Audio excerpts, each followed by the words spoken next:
This is former Indiana basketball player Brian Evans, and you're listening to Indiana Sports Beat with Jim Coyle.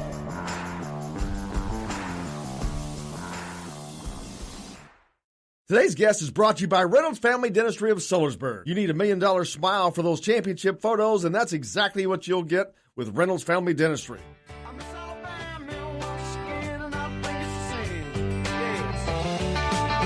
Welcome back to Indiana Sports Beat, coming to you from the Golf Club Eagle Point Studios here on this Monday. Could not be happier to have Nick Elam joining us. Nick's been on this before. How you doing, man?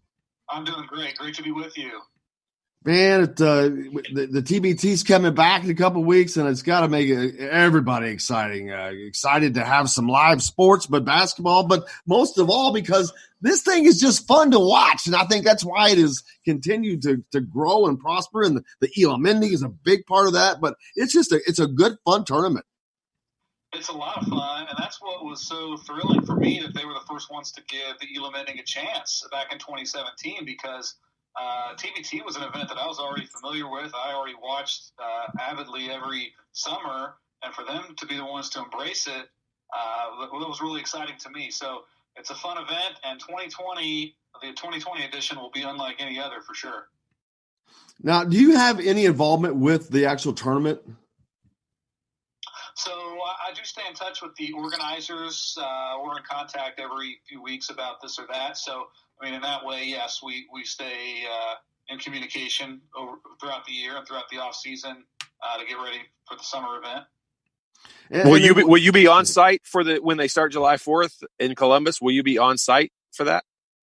Doubtful, and that's tough because in the years past I've traveled far and wide to go to as many games in person as I can, but I think in 2020 that won't be realistic. Yeah, the COVID-19 has just put a kibosh on a lot of things, but it's going to be in Columbus there at least, so it's close by.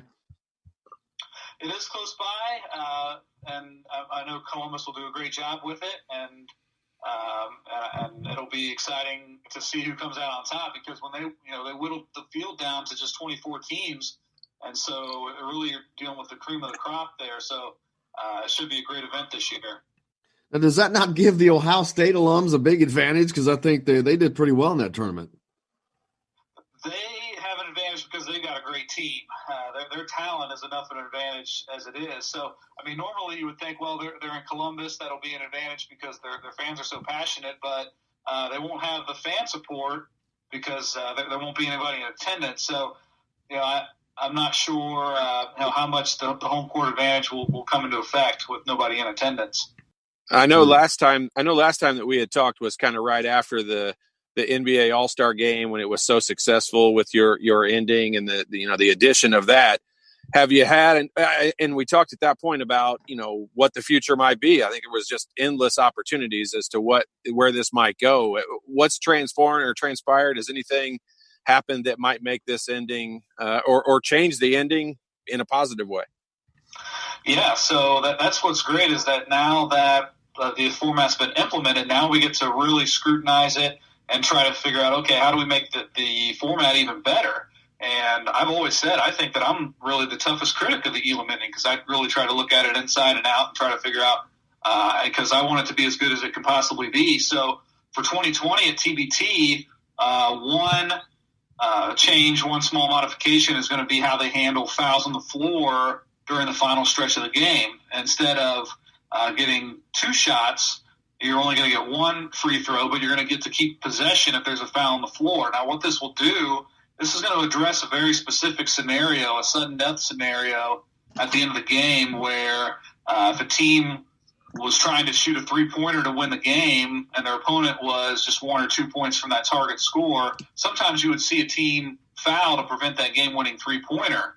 But with this new rule, there's no reason to foul because they're just going to get 1 shot in possession. So there's no advantage to fouling there. We're going to see that situation play out more fluidly, and we're going to get these heart-stopping scenarios where you've got a shot in the air that could potentially win the game. Everybody holds their breath to see if it wins the game, and I think that'll make a great format even better. So I'm excited to see how that plays out. What is do you have a dream of where you would like to see this? How far you'd like to see this? Other organizations that you'd like to see this, a permanent part of? Absolutely, and I mean, dream is the word, because this is a dream for me to see this concept continue to grow, and ultimately, I want to see it implemented at the highest levels of play of the NBA, the WNBA, the NCAA Division I, or the Olympics.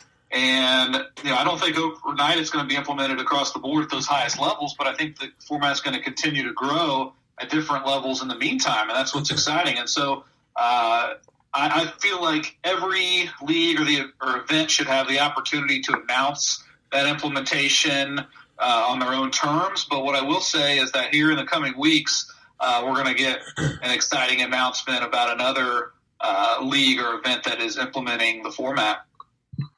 Well, I hope you come back on and announce it on with us, man. I hope it's AAU. I know this is the wrong year for that to be the case, because it's just so weird with all the tournaments being postponed. But I hope eventually all AAU tournaments and summer programs implement that ending, because not just what you just talked about with the fouling at the end, and that it'll also eliminate, in my opinion, I think it'll eliminate a lot of the hack-a-shack type things where they're fouling a particular kid because he can't make free throws, and it'll just make for so much more exciting endings. But I hope AAU is the first one that takes that thing down. I agree with you totally, and AAU has dipped their toes in the water. I know there's one event in Michigan called the Up North Challenge. Last year they implemented the format successfully, and I could see that growing in AAU, and that might be, again, like you said, of all the different settings for it, I think it's really conducive to something like AAU, because in those AAU tournaments, a lot of times you have multiple games scheduled back to back to back in the same venue. And one thing that the Elam Ending does is it helps to keep events like that on track, where you don't get backed up. You don't have these 30-minute delays, hour-long delays, where where it throws the whole schedule out of whack. So for something like AAU, I think it's ideal. Absolutely. Yeah, you are preaching to the choir. Anyone who's had a kid play in an AAU basketball tournament, and baseball even for that matter, knows you show up for a game time and it's 2 hours later, and that's not even unusual. So yeah, I think the fairness with it, every aspect of AAU should take this ending and implement it, because it's something that'll just make so many different aspects of the tournaments go smoother. That's who I think could be the one, the announcement he's talking about. Nick's talking about G League. It would work out perfect. Well, All-Star game worked out. They put it G League. Yeah. I see. I'm guessing here, Nick. I said it last time, but we could be the spokespeople for the Elam Ending. That's for sure. We love it. Oh yeah, it's absolutely fun. But I can see the G League. That would make their games a little better. Gives them something different. The G League needs something to add to it. So there you go. Maybe he's not talking. He's not giving it up. Hey Nick, you still with us? Your event, and so it definitely gets my vote.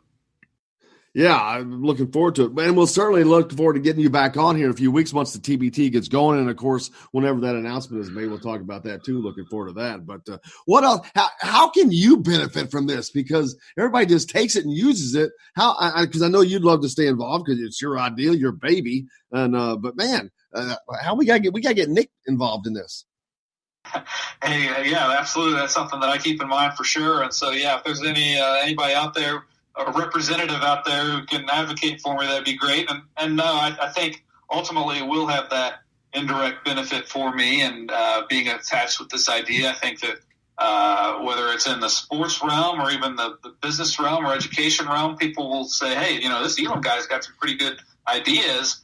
Let's bring him on board as a consultant, whatever it might be, or public speaking opportunity, some sort of consulting or job opportunity. You never know, maybe even an endorsement opportunity. But I do think that there's going to be some indirect benefit for sure for all this hard work that I put in. Well, let's certainly hope so. We'll be your spokespeople, man. No doubt. We'll bang the drum. I'm on board for sure. We're big fans. Well, Nick, I can't thank you enough, man, for joining us, taking the time, and looking forward to the TBT getting started and whatever else is about to come out, this big announcement. We'll talk about that when you come back on next time as too. Very good. I appreciate it. This is Jim Coyle from Indiana Sports Beat with Coyle and Leary. Indiana Sports Beat is now a part of the Rivals Network. You can go to thehoosier.com to sign up. It's free. Catch the show there each day live or at your convenience. You can also like or follow us on Facebook, follow the show's rebroadcast anywhere you podcast. If we're not on a radio station where you live, we should be. Let your local station know they need to carry Indiana Sports Beat with Coyle and Leary, or simply go to thehoosier.com.